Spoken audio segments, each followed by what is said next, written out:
Hello, beautiful beings, ancients.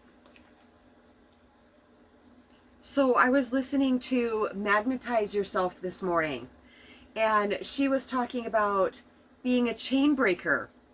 And I have always seen being a chain breaker as generation after generation, breaking those generational patterns. I've never actually seen it as an actual chain until this morning, which is so super exciting because that's exactly what I feel like I'm doing through this ascension process, is breaking the chains that bind. I've never seen it like that. I used to keep smoking marijuana. One of the major reasons is because I felt like it helped give me more realizations. But I find that I don't have to write them down since I quit smoking marijuana because I absolutely retain them.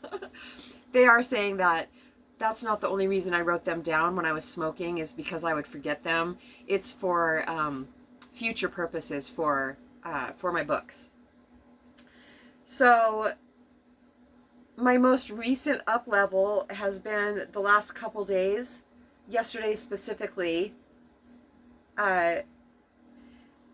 seeing that, and it's no coincidence either, that the much lower vibrational lesson man has been messaging me for the last 2 days, because it was in my vibe, because I was giving so much attention to a much lower vibration on the astral.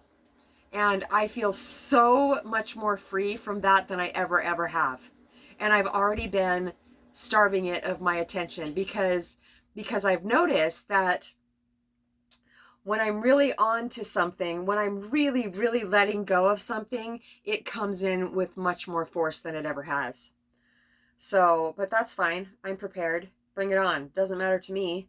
I always prevail. So I'm breaking those chains. And ancients, do you want to expound on that?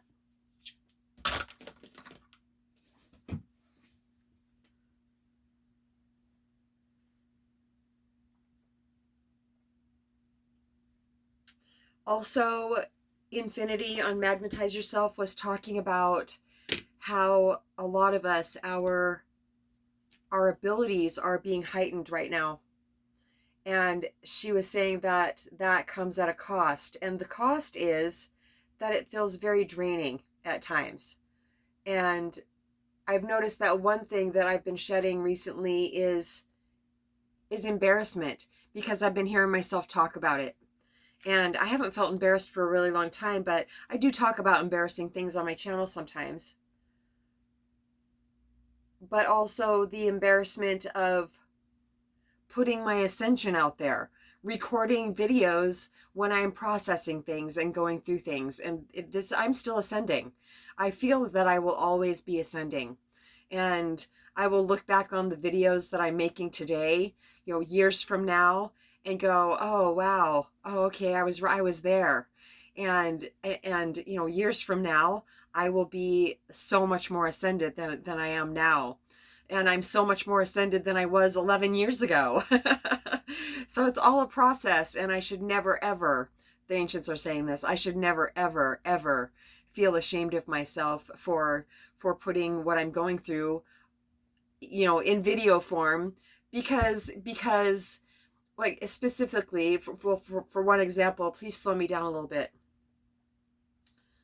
One example is when I was going to AA, I wanted more, we couldn't crosstalk. And I wanted more examples from people of how specifically, besides using the steps, I mean, those are incredibly helpful, but I wanted more specific details on how did you get through it? I used to want to ask so many questions when I was at a meeting. Satsang, I like satsang even better because we talk back and forth and we can ask so many questions and get so many examples of how a person can get through something that they're shedding.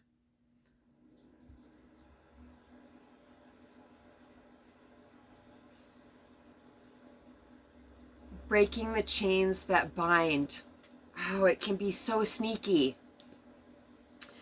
When there's such an emotional charge with something that comes in, feelings of love specifically, if there's really bad feelings that come with it, I'm more likely to let go a lot more quickly.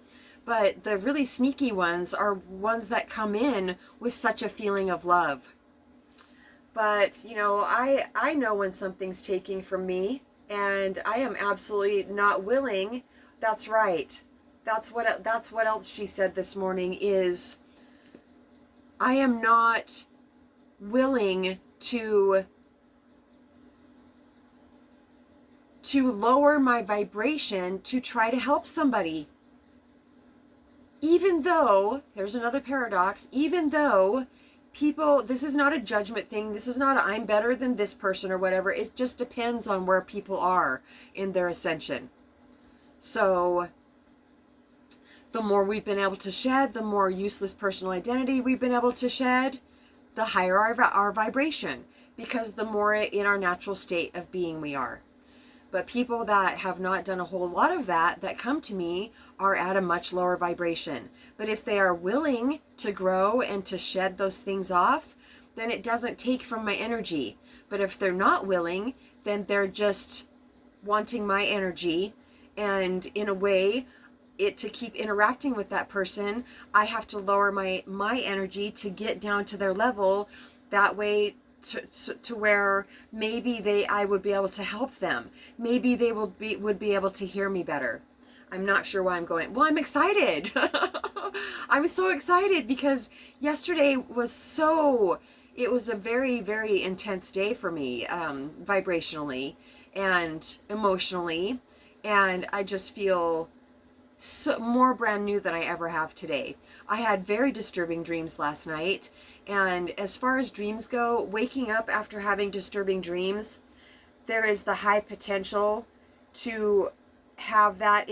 I used to not know how to not let that affect basically my whole day when I had disturbing dreams, because I can still feel them when I wake up. And that happened this morning.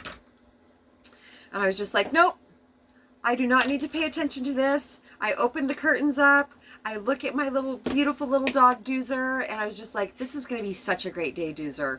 And I get right up. I don't lay there. I used to just lay there and think about the dreams and even try to remember more of them. But it's a bad feeling, so I don't need to.